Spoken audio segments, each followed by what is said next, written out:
Jeff from Shedskin Reptiles. Welcome to Cold-Blooded 101.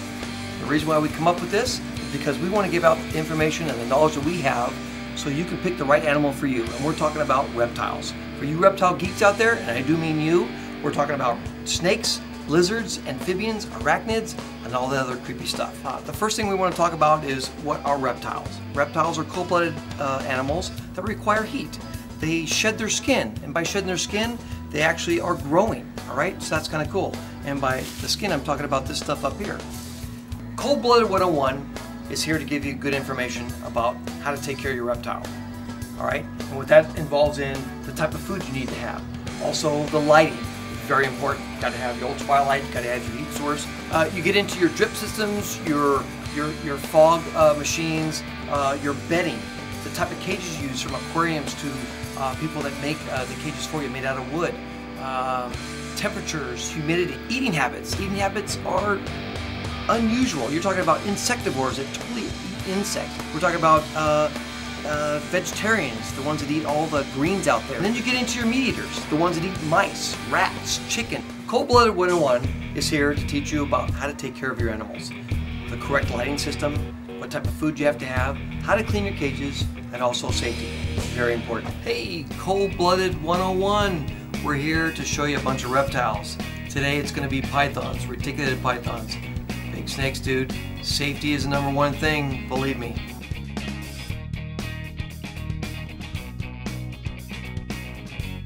I get bit all the time, but you know what? This guy he's no joke. His name is Mr. Platy, and I don't mean Irish.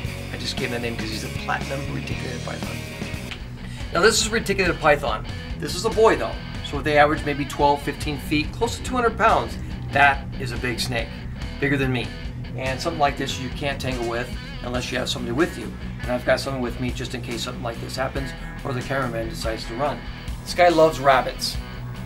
Rabbits, chickens, frozen piglets. So what we do is when we open this up, we try to get him out here, try to lure him out a little bit so we can talk to him a little bit, but sometimes he doesn't want to come out. So this is Mr. Platy. Mr. Platy is, again, a platinum reticulated python. Obviously he's not cooperating too well, so sometimes what I do is I bring in John here. John's going to help me bring him out. Sometimes they like being in their cages. They don't like being out in the open too much. And you can see he's a little aggressive right now, but he's not actually wanting to bite me. He's just aggressive enough because he doesn't like to be held. So we'll put them out here and let them wander around a little bit, especially when there's customers in here if we want them to leave. They like the warmth of your body, so they kind of correlate with you like that. But other than that, not a bad looking snake. Unfortunately for you reptile geeks out there, don't get too excited. That's not the type of snake that you should have if you don't have experience. Without John here, I mean, it'd be very dangerous. Now this next one we're going to bring out is another reticulated python. This is a normal reticulated python. This is Daisy. Daisy is 9 years old, close to 16 feet, 195 pounds. She's a big girl. You start putting a little bit of strength on her, but she'll put some strength back. And that's it. This is my girl, Daisy. The reticulated pythons are the longest snakes there is out there. They can get up to 33 feet. In captivity, I think the longest one was just at either 27 or 28 feet. So she's got a long ways to go. Extremely heavy. And what we're going to do is we'll attempt to put her back. And as you can see, she's very cooperative. Cold-Blooded 101, we make it as easy as possible. Hey, this is John from Shedskin Reptiles, Cold-Blooded 101. Now it's time to start talking about Animal of the Week. This week's animal, the Kenyan sand boa. It's one of my favorite animals that we have right now. They are one of the smallest boas. Very docile, great first-time pet to have. Only thing is, when you get them as babies, because that's all we carry them in, you have to bring a shovel because you're gonna have to dig. The reason why you're gonna have to dig to look for these animals is because they like to bury themselves. That's how a lot of the animals get their names. Actually, all of them. Kenyan sand boa. They found these ones in the sand, obviously in Kenya. Cold-Blooded 101. Like I told you in the beginning, we're here to teach you about everything. Right now what we're gonna do is we're gonna feed.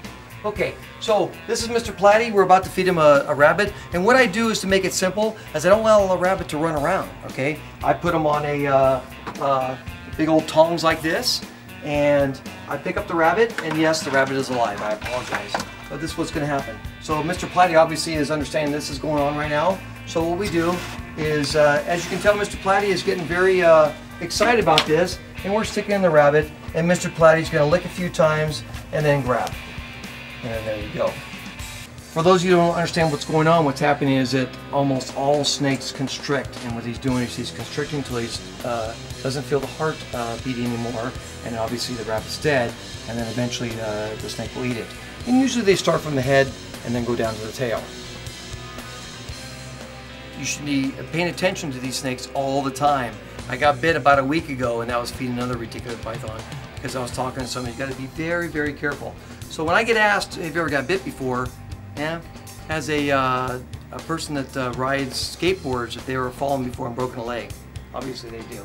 Hey, dealing with these animals, you have to understand there's a lot of information about them, and how to take care of them is very important, especially if you want to keep this animal alive for a long time.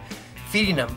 These smaller snakes you're looking about every week. The bigger snakes you're looking about every 3 weeks to a month because they eat a lot of food and they can go a lot longer. The other stuff that you need to know is clean these cages. Cleaning the cages is very important. Every day I'm cleaning cages because they're going to the bathroom, they made a mess out of our water. I'm constantly changing the water, which is also very important. You need to have clean water. Temperature in these cages have to be constant. You're looking at anywhere from 84 to 87 for the typical snake, and then at nighttime it goes down because that's when the sun goes down. Reptiles also need their sleep just like you do. A lower temperature in the reptile's body allows them to sleep. As far as bedding, it varies. It goes from snake to snake, from lizard to lizard. The snake that requires the most humidity, you want that type of bedding to be something like forest floor or bark.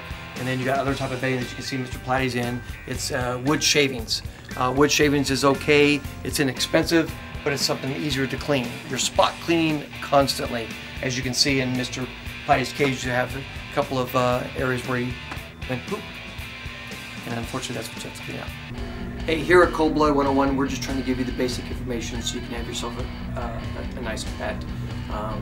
Anywhere from the snakes, the tortoises, the lizards, amphibians, arachnids, what have you. As you can see, the misconception of some reptiles is they're mean, not good to deal with. But you know what? I think that all started off with Eve. Eve kind of ruined it for everybody, where everybody's scared of snakes. But don't be too scared of snakes. They're just as frightened as you are. They don't bite. Unless you smell like a rabbit, then they're probably going to bite you. Hey, you cold-blooded 101 reptile geeks out there, I am talking to you. Tune in next week. We talk about some more stuff. Hopefully have some entertainment, and maybe I'll get bit. That'll be fun. Like Elvis said, thank you very much. A little tiny thing like this big, I'm used to that. Shows your girl. Oh! John with Shedskin Reptiles again, Cold Blooded 101. Don't forget to subscribe to our YouTube channel right down here. Also, you can follow us on our website, shedskin.net, also Facebook and Instagram.